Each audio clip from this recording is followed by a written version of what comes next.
Hey, what is up everyone? In today's video we're ranking every cutlass in Sea of Thieves. So this is going to be a long list. We have 89 different cutlasses in the game, and that's pretty crazy. And basically the way I set up this video was I have 4 tiers, and we'll go through each tier and I'll talk about them. Some cutlasses I'll talk more in depth about, and others I'll kind of just run through quickly, and that way it's not spending super long on this video. Alright, let's get into it. So starting off with our bad tier, these are the swords that I didn't really like too much, and I just don't think are visually appealing. Now with that said, anything in this category along with anywhere else I placed any of the other swords, just because I personally didn't like it doesn't mean that it's bad. And if it's your favorite sword, that's all fine. I don't have a personal gripe with you, so you know, don't get too mad at me if, say, like something that you really like I put down lower just because it wasn't something that I particularly liked too much. But with that out of the way, let's go ahead and talk about number 89, and that's the Cutlass of Sunken Sorrow. So I've never been a big fan of this sword. I think it's very bulky and kind of just bad looking in general. I don't have too much to say, but I would say it's my least favorite sword of all the swords in the game. So next at number 88 we have the Cursed Adventurer Cutlass. Now I think this is supposed to be like Briggsy's sword or something. We have like 2 different swords for Briggsy, but this one was in the season 4 free pass, and I believe it was a Pirate Legend exclusive, and there's just something about it. I feel like it just doesn't look that good, and I don't know what they could have done to make it better. I think maybe it's just the overuse of gold in this one. I feel like the other Captain Briggsy sword, which we'll talk about later, looks a lot better and uses this concept a lot better. I like the idea of having like her skull part of the sword. I just don't think it was executed the right way. Number 87, the Dark Warsmith Cutlass. This is another season pass sword. This was from the Plunder Pass for season 1, and wow, I like the coloring and the glow of the sword. So like you have this like red and purplish glow that looks like a flame. Just the hilt of it and the rest of it, just not a fan of. I think it looks very bulky and kind of ugly, and it's just, for me, when using it, I was pretty disappointed after getting it unlocked in the pass. Next we have the Golden Nile Cutlass at number 86, and with this one, while I like the base of it, like where you hold the sword, I think that looks actually pretty nice. The actual blade of the sword, just there's something off with it, and it just doesn't look right to me. While everything in the game is fake, this one just feels like really fake. Like, I look at it and it doesn't really look like it should be a sword. It almost looks like it's just like a prop. Almost. It doesn't look like I could like actually use it as a weapon, if that makes any sense. And I don't know. To me, it just doesn't look like a good sword, and I guess that kind of leans into my opinion of not wanting to use it as my weapon. At number 85 we have a new one, which is the Ancient Cutlass, and this is what you can get from doing the accommodations for the Veil of Ancients voyage that we just got. And while I don't think this sword is terrible, it's not something I particularly like too much. I think it goes kind of similar to the Golden Nile Cutlass from before, and it's just not really my personal taste. Finally, to finish off our bad tier at number 84, this one's probably going to make some people angry, but it's the Cutlass of the Ashen Dragon. Now this one, while I think they could have done a lot better with this sword for this set, because I think the rest of the Ashen Dragon set is pretty cool, with especially the ship set with the hull and the sails. I think that all looks great. But the sword, it just looks kind of goofy to me to have like just the dragon on the blade, like glowing, and that's kind of it. It's kind of a basic sword with just a glowing dragon on the side. For me, it kind of just feels a little lazy, and it's not something I like. Alright, so our next tier is going to be kind of like the boring, not very exciting swords in the game, and that doesn't mean they're bad. There's a lot of swords on this tier that I like. They're just not the ones that I would say are the best of the best, if that makes sense. And something that you'll notice in this tier compared to the other ones is there's going to be a lot of duplicates. So there's different variants of swords in the game, and what I tried to do is, if I thought that they were pretty similar, I just kind of grouped them all together. instead of breaking them apart and ranking them too far individually, unless they stood out very significantly to me, which you'll see at some points in the list. So what better way to start off our boring tier with the Sailor Cutlass at number 83. So the Sailor Cutlass, it's the default basically, so I figured it was a good place to start off this tier with. And there's nothing too much to say about it. I think it looks fine, but obviously, you know, default is kind of boring, so you want to go with something better. Next we have at number 82 the Sea Dog Cutlass, followed by the Rogue Sea Dog Cutlass and the Ruffian Sea Dog Cutlass.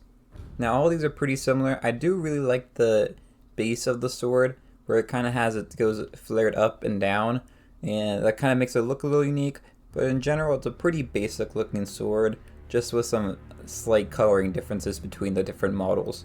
Now, I think it's nice if you want to go with like a more low-key style, but in general this isn't going to like turn heads. A lot of people are going to get this confused with the default sword anyways, so that's why it's kind of making it at the bottom of this list. Next we have at number 79 the Scurvy Bildrak Cutlass, followed by the Bildrak Cutlass and the Castaway Bildrak Cutlass. So these two look pretty cool. Like the Sea Dog Cutlasses that we talked about, the Bildrak Cutlasses are pretty basic swords, and while I put them up a little bit ahead just because I feel like it looks a little bit more unique, it has its own little style, kind of more of like a rough looking one. In some ways it kind of reminds me of the Eternal Freedom Cutlass that comes with Jack Sparrow and the Pirates of the Caribbean stuff. So that's kind of what I think of it, but it kind of has like that more gruff looking style that can go well with a lot of outfits. Following that we have at number 76 the Kraken Cutlass, followed by the Venomous Kraken Cutlass and the Inky Kraken Cutlass. The thing that I like about the Kraken Cutlasses is that it almost looks like it has ink from the Kraken stained onto the blade, which looks really cool, and I think that kind of gives it a nice touch to it.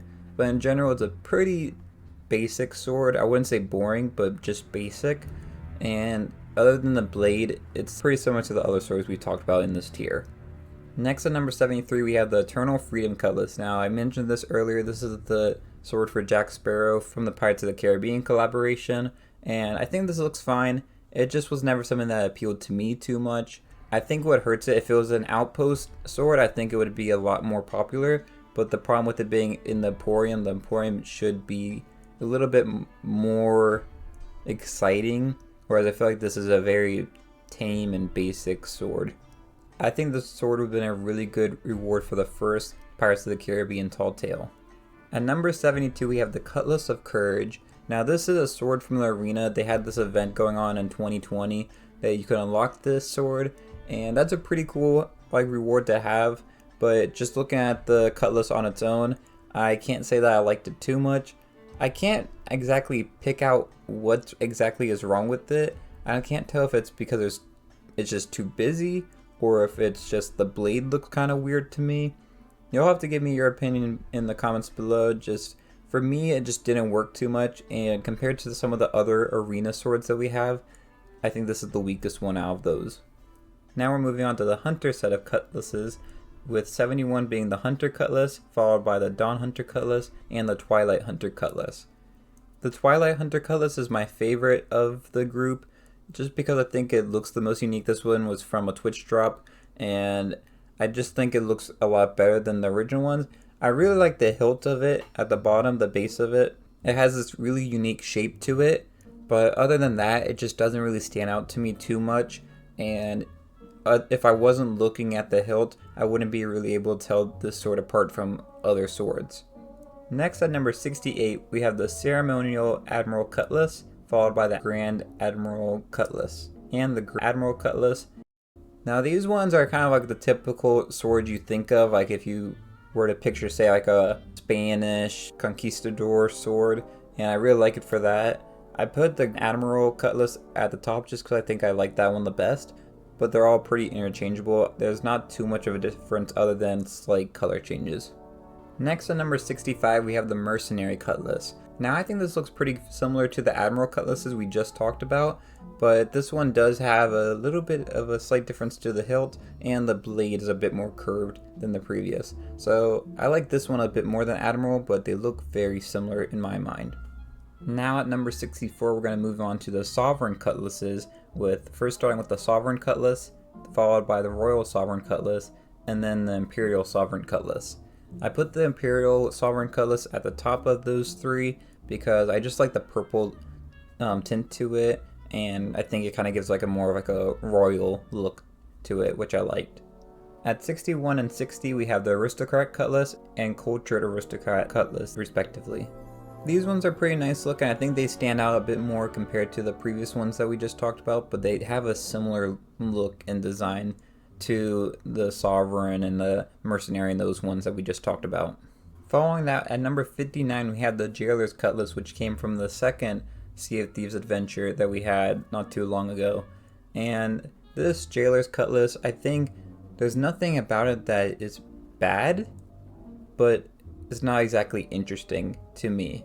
Now, I think it's a good free reward from doing the adventure, but in general, it's not something that I would enjoy using compared to a lot of the other swords on this list. I will say, I think it is a nice concept for a sword, it just doesn't work for me. I think the little gems that are on the side of it, the hilt, look pretty nice. It's just, I don't know how to describe it. It's not something particularly that's done wrong. It's mostly that it just doesn't stand out to me. Alright, so these next two are probably ones that people are going to get mad at me about on this list. And that's at number 58, the Notorious Sea Dog Cutlass, followed by the Triumphant Sea Dog Cutlass. So I put these together because they're pretty similar, and I didn't separate all the different Sea Dog Cutlasses because they're basically just built on top of each other. So I went with the final version of the Sea Dog Cutlass, which is the Notorious Sea Dog Cutlass, and the Triumphant Sea Dog Cutlass. So while I think these are decent swords, I just think they have a lot going on with them, and something about it just was never too big a fan of. I also think that it might just be a little overhyped, and I don't typically like things that are like overhyped. I'm usually the type of person that tries to go like to something else that people aren't really using too much, and I see a lot of people using this one. So this is probably definitely just my opinion on this one. I'm probably in the minority of not liking the Sea Dog Cutlasses too much. But y'all let me know how wrong I am in the comments below. I'm sure y'all are already typing right now. I also think that having two versions of the Sea Dog Cutlass kind of detract from both of them, because once you see one of them, it kind of makes the other one less unique, if that makes sense.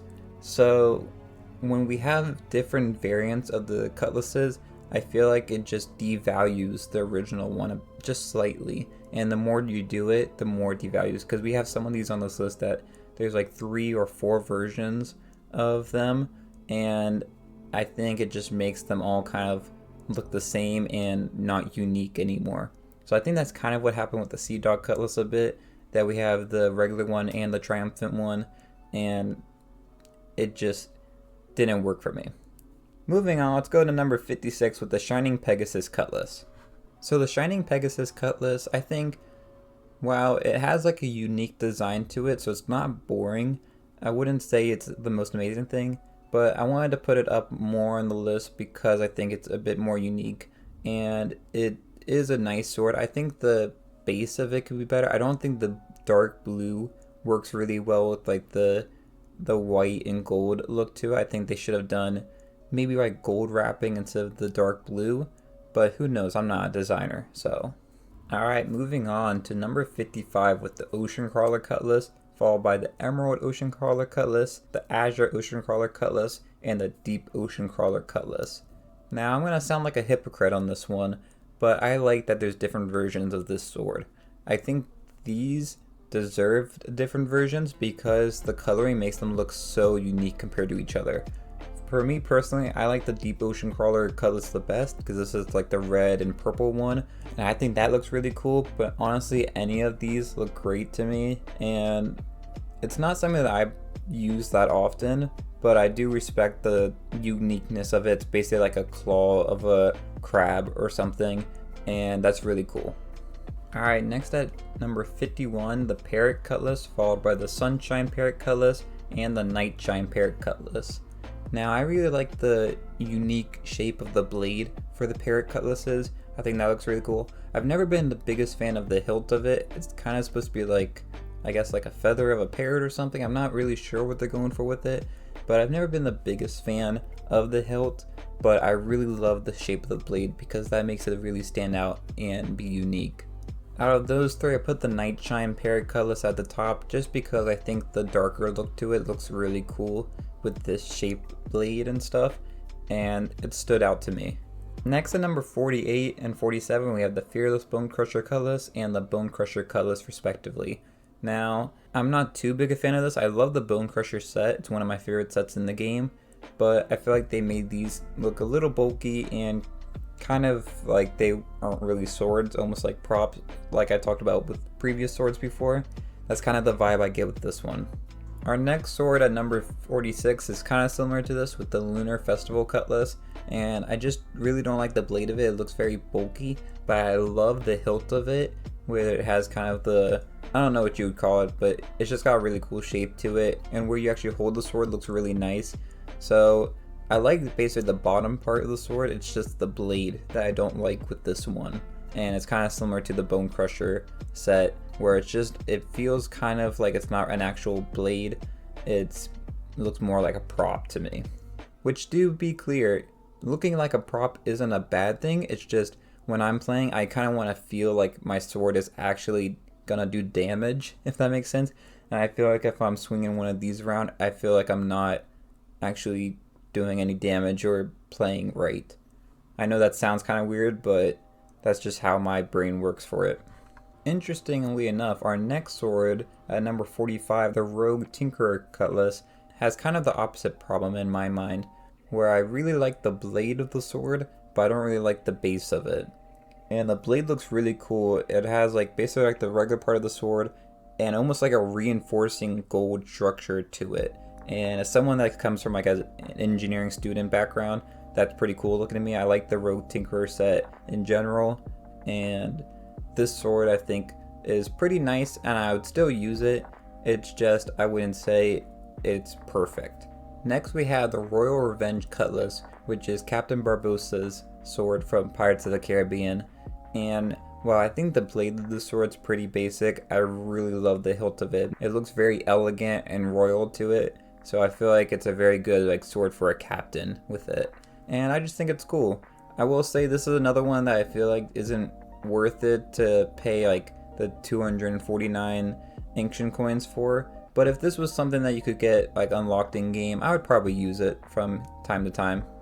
Next we have the Cutthroat Cutlass at number 43. And this one all around just looks really cool to me.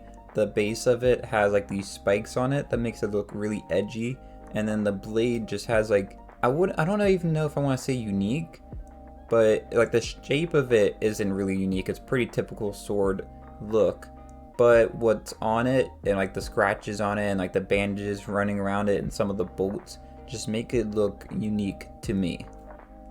So I really like the Cutthroat Cutlass. I think it looks really nice.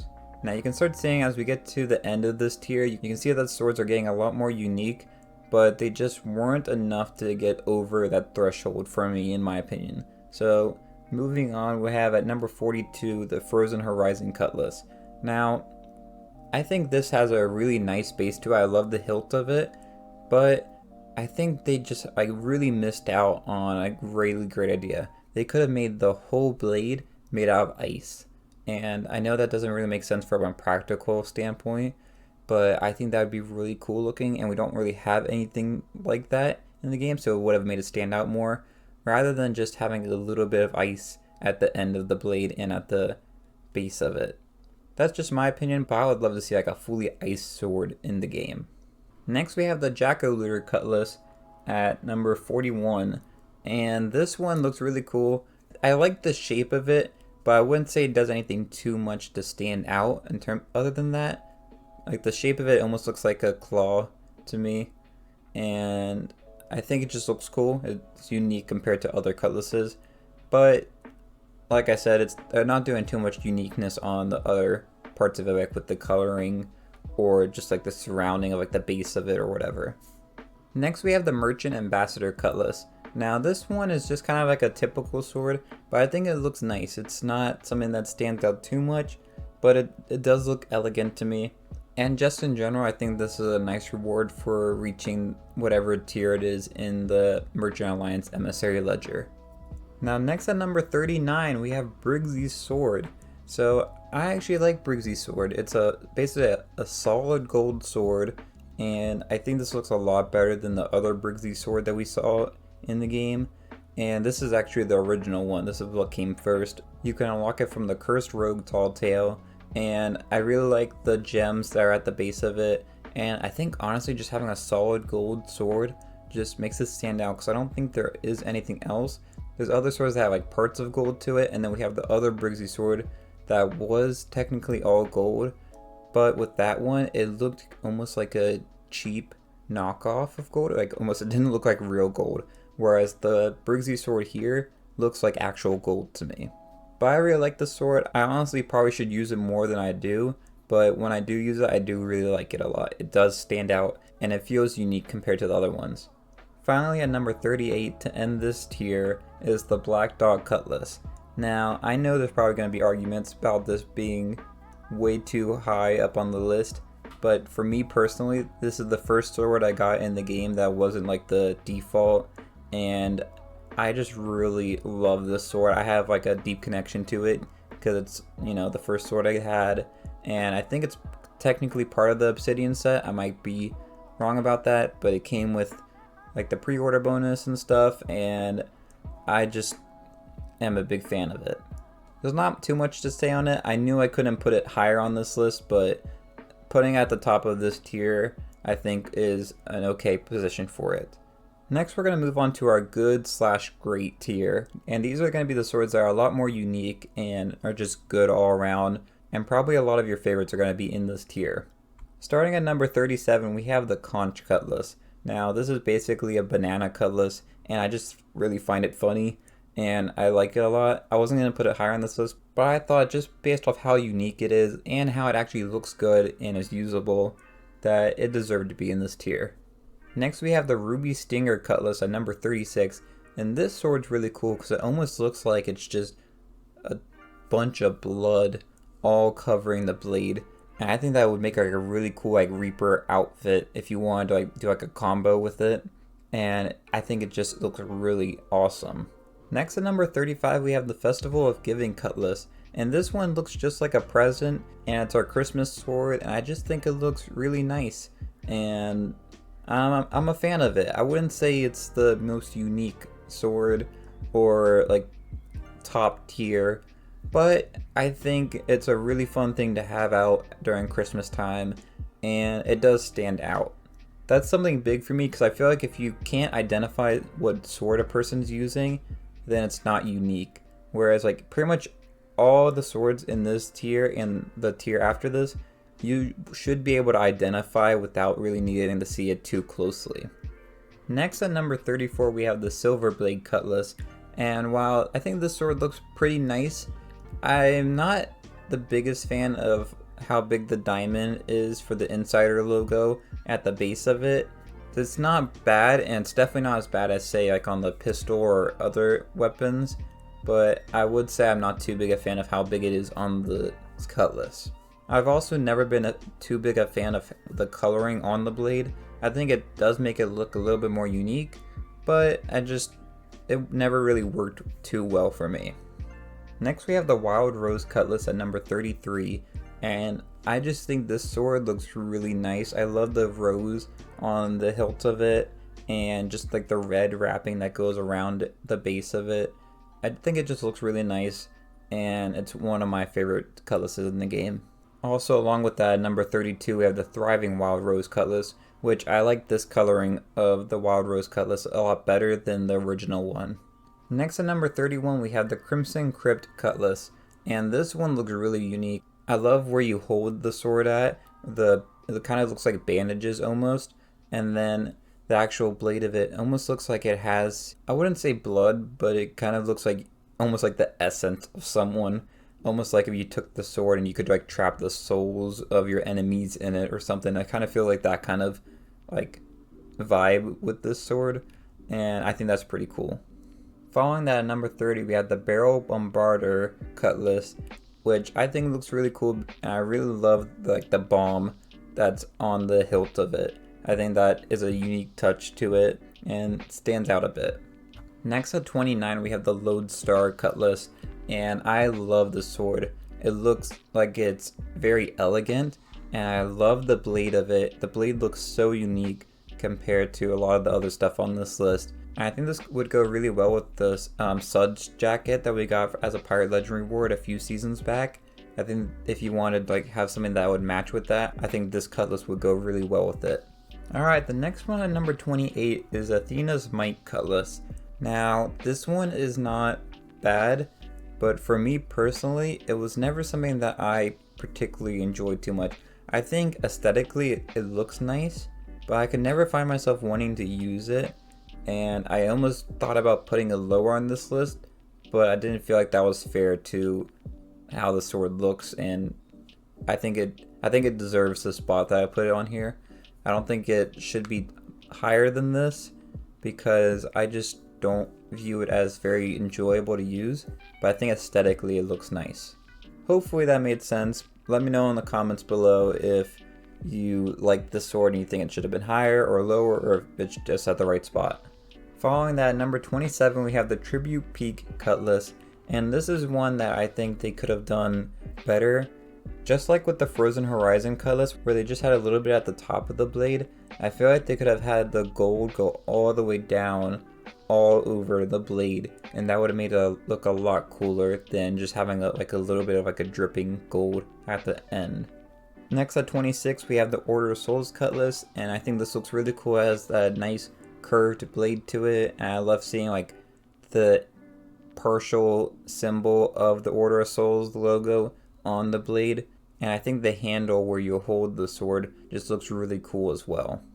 However, the Gold Hoarder's Cutlass at number 25 I think is a bit better, and I just really love seeing like the key going along the blade. I think that looks really cool, and then just the hints of gold along the handle area, that all looks really nice to me. And you got like some green beads that go really well with the Gold Hoarder aesthetic. So I think this sword is kind of perfect for the Gold Hoarders, and I just really like it a lot.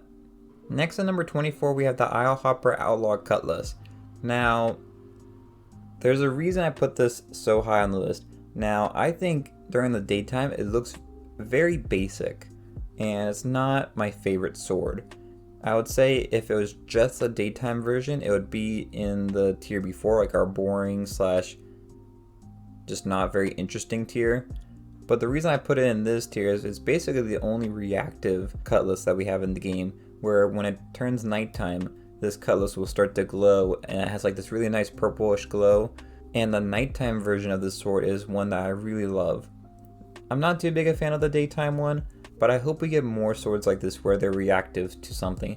Whether it's, say, maybe kills, maybe we could get a sword that the more kills you get, the more it glows, or more like the day and nighttime stuff. That was cool. I'm sure there's more stuff they can do to make like these cosmetics reactive, and I think that would be a really good thing for them to go try to do more of in the future. Next we have the Dark Adventurer's Cutlass at number 23, and this sword's really nice. I don't have too much to say on it. In general, I don't have any problems with it, but I also wouldn't say there's anything in particular that stands out to me about this sword. At number 22 we have the Masked Renegade Cutlass, and this is for the Reaper's Bones from the Emissary Ledger, and I believe this is a bit of a newer weapon. I'm not sure when this came out, but I don't think it's been out for too long. I think it looks really cool. I think it goes really well with the Reaper's Bones. I will say I think the Ruby Stinger Cutlass, like that looks a lot more similar to what I think for the Reaper's Bones. Like if you go with the idea that red glow is all blood, I think that goes really well with the Reapers. However, this sword just looks really cool. I will say I have to talk about it because I've talked about it with the other swords that are like this. This one looks a lot more like a prop to me, but for this one it seems to work a little bit more in my opinion. Alright, at number 21, the final of the Pirates of the Caribbean cutlasses that we have is the Cursed Ferryman Cutlass. And I think this one is the most unique out of the Pirates of the Caribbean cutlasses that we got. And I just really love the blade of it, how it's got like these cuts and grooves into it that make it look like it's been eroded by the sea for a long time. And then you have like the nice little like squid for the hilt of it that looks really cool. And I think this goes really well with Davy Jones's set. Alright, next at number 20 we have the Accomplished Parrot Cutlass. So you'll notice that this is one that I did not group with the rest of the Parrot Cutlasses. And that's because I think this one deserves to be on its own. And I think this one just looks really nice. I think this is what the Ashen Dragon Cutlass should have looked like, similar to this, in terms of like having like a nice like glowing red to it, and just the aesthetic of this, it's a lot better than the Ashen Dragon Cutlass in my opinion. And it's one of my favorites. I think this looks really cool, and I don't know if they ever made it available again in the game. This was from season 1, getting to I think level 74, but I don't think it's appeared in the outpost shops yet. Hopefully one day, because this is a really cool sword that I'm sure a lot of you would like to get. Next at number 19 we have the Captain Bones Original Pirate Cutlass. So this is a cool cutlass. I really like how it's got the like huge skull that's like basically biting onto the sword, and that's what really makes this sword stand out a lot. It's probably one of the rarest items that people have in their set, that a lot of people have, because it was given to all players who played Sea of Thieves prior to March 20th of 2019. So basically anyone that played within the first year of Sea of Thieves was able to get this, and that makes it so that while it's not significantly rare, a lot of people think it is. So a lot of people really enjoy this sword a lot. And I do too. I think it looks really nice. Our next sword is one that looks really cool to me, and sadly I have not unlocked it yet, but I'm really excited to do that soon. And that's at number 18, the Legendary Spirit Cutlass. Now this is from the Athena's Fortune Emissary Ledger reward, and this sword just, I don't even know how to describe it. It's not something that like stands out really, but just looking at it, it just looks so interesting to me. I think that's the best word. I wouldn't even say unique, I would just say interesting. Next at number 17, we have another cutlass that's pretty new to the Sea of Thieves, and that's the Servant of Flame Cutlass. Now, I do find it weird that this isn't a sword available through the Reaper's Bones, but rather through the Athena's Fortune shop. But in general, I think the sword looks really cool. I really love the blade of it having hints of gold along the edges of it, and then the hilt of it just is, it's pretty simple. I think the sword just really looks very elegant and nice. Alright, at number 16 we have the Cutlass of the Silent Barnacle, followed by the Cutlass of the Wailing Barnacle. So I put the Cutlass of the Wailing Barnacle ahead just because I think it looks a bit nicer, but in general both of these look really cool. And I love like the stuff like that's growing basically on the sword. It's supposed to be like it's been left underwater and has been rusted and have like sea life growing on it, and I just really love this. I really wish I could unlock the Cutlass of the Wailing Barnacle because I missed out on that because it was when I was taking a break from the game, sadly. But this sword just looks really nice, and I love the rest of the Wailing Barnacle set. Alright, now we're moving on to our top tier, and this is supposed to be like the best of the best swords. Basically any of these swords are like my top favorites in the game, and I could go through any one of them and be happy to use. So at number 14 to start off this tier we have Revenge of the Silverblade Cutlass. So the Revenge of the Silverblade Cutlass is basically if you took the regular Silverblade Cutlass and then took the concept of the Wailing Barnacle and merged them together. So it's basically like this sunken Silverblade Cutlass that has like stuff growing on it and other things to it. And I just really love it. I think it looks a lot better than the original one. I really hope that we get a whole set that's supposed to look like the Revenge of the Silverblade, because we already have the capstan and the sword. I really want to have the rest of it to complete the set. Next at number 13 we have the Relic of Darkness Cutlass, and this is another Emissary Ledger reward for the Order of Souls, and this one just looks super cool and I think goes really well with the Order of Souls aesthetic. And I don't have too much to say on it, but other than that, it just looks super unique to me. Following that in number 12, we have the Ghost Cutlass. Now, this is one of people's favorite cutlasses in the game, so it had to rank high on this list. I will say I think there's other cutlasses in the game that go better with like a ghostly theme, but this is the original. We gotta give it respect, and I think it's still just really cool to have like a blade that's not all together. It's basically held together by like ghostly magical energy, whatever. So it is still very cool, even though it's kind of gotten outshined by some of the newer swords that come into the game. Next at number 11, we have the Reaper's Heart Cutlass. This was one of the first things I ever bought from the Pirate Emporium, and I just really liked this sword back in the day. It was one of like the only glowing swords we had for a while, and even today it still looks really nice to me. I wouldn't say it's my favorite, like the Reaper's Bones type of swords now, but I will say that it's like one of the most elegant looking, and I think it deserves to be really high on this list. At number 10, we have the Party Boat Cutlass. Now this is probably my favorite cosmetic that we got out of Season 5, and this sword is one of the most unique ones on this list. It basically looks like a shish kebab with like different meats and fruits or whatever stuck on it, and you're just like, basically looks like you're cooking with your sword and using that. I think that's a really great concept for a sword. I'll be honest though, I don't use it as much as I would love to, just because the food is kind of like bulky and it blocks my view sometimes, and I just feel a little weird using it. But I still really love the sword. I think it looks really cool, and I think it's just a fun idea. Next we have the Legendary Cutlass at number 9 and the Legendary Fortune Cutlass at number 8. Now I put the Legendary Fortune Cutlass above the original because I really just love the new coloring compared to the old one a lot better. I really love like the aqua look to it. But both of these swords are really nice looking, and that's why I put them together on this list together. But for me, I personally would always go for the aqua one instead of the original.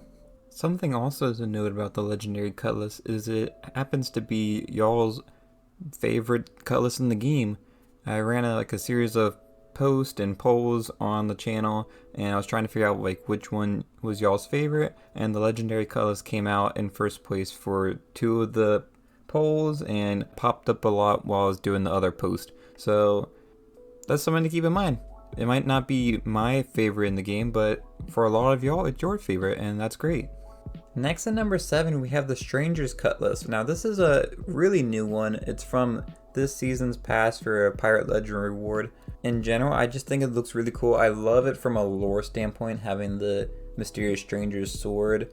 You know, he's always been in the back of the tavern, and to finally have like his sword in the game is a really cool thing to have. And it just is like, I think if you wanted to go with like a Pirate Legend outfit look, and you didn't want to be like the basic, like having the ghost set or the Legendary Cutlass or whatever, I think this is a nice alternative to have the Stranger's Cutlass, and I think it just looks really nice.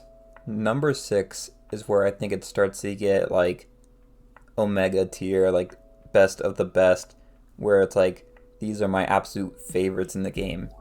Number 6, we have the Sword of Souls, basically a lightsaber in Sea of Thieves, and that's absolutely perfect, and I love it. And I was so hyped when we got the tall tale that gave us this reward. I know a lot of people love it, and I think it probably could have been placed maybe even a bit higher, but the ones following it are just as good. Next at number 5, probably my biggest regret in Sea of Thieves is not getting this sword, and this is the Ferryman Cutlass. I absolutely love the look of this cutlass, and you got it from, I believe, buying the Sea of Thieves controller, if I'm correct, and you were able to get this code for it. Sadly, I did not get the controller because I was like, oh, I already have a controller, I don't need another controller. Why would I spend all that money for that? Which was a bad decision on my part because those are pretty valuable now. But anyways, the Ferryman Cutlass just looks really nice, and I especially love that it's now even more of like a lore part of the game. I love all the cosmetics that like play a part in the lore, and the Ferryman Cutlass played a part when we had the Pirates of the Caribbean tall tale with the first one where the ferryman, he throws down his sword and Jack Sparrow actually uses the ferryman's cutlass to fight off the enemies that were attacking the ship. So I think that's all really cool, and it's definitely one of the top tier swords in the game. Number 4, this is what I was referring to earlier when we talked about the Ghost Cutlass, but this is the Soul Flame Cutlass. Now this one just looks super cool, and it's basically a beefed up Ghost Cutlass in my mind. I really love using the sword. I think the blade just looks super cool and it has a really nice effect when you swing it. Next at number 3, I feel like this one could be interchanged with the Soul Flame Cutlass in terms of placement because they're both really good in my mind, and I'm sure people will probably argue with me about this one. But at number 3, we have the Sea of Sands Cutlass. I really love this one, especially when you reflect it in the light. The way it changes, it just looks really nice to me, and it's really unique. It has kind of like an Aladdin vibe. That's kind of where they're kind of going with it, and in my opinion, it's one of my favorite swords. Also, you can kind of tell my favorite color is aqua, so a sword that's basically all aqua is gonna be very appealing to me. But finally, at the end of our list, 1 and 2 are variants of each other, so this is why they're put together. So technically, you could think of the Sea of Sands Cutlass being as number 2, but at our actual place for number 2 is the Scorched Forsaken Ashes Cutlass, followed by the Forsaken Ashes Cutlass at number 1. Now, if you've watched me stream ever, you see me using this sword all the time. I love it. I love the glow of the orange coming through, and it's definitely my favorite sword in the game. I wouldn't say it's a competitive advantage, but I feel like whenever I use this sword, I do way better than using any other sword in the game. And it was so worth it to me to do the challenges that were required to unlock this sword during the Forsaken Shores event that happened a few years ago. I think it's nice that the Forsaken Ashes Cutlass is going to be kind of rare because it's probably not going to come back now that we have the Scorched Forsaken Ashes Cutlass that you can obtain in-game. And I think that's a nice alternative because I think if you haven't gotten this sword yet, you definitely should because it's really great. Either version is great, I just think the original one looks a bit better than the newer one that came out. But that is my ranking. I don't know how long this video turned out to be, but I feel like it's probably a pretty long video, so if you enjoyed it, it'd be great if you have to like and subscribe. Check out the other ranking videos we have on the channel. If you like this one, you probably would like those ones as well. But until next time, thanks for watching, and I'll see y'all later. Bye y'all.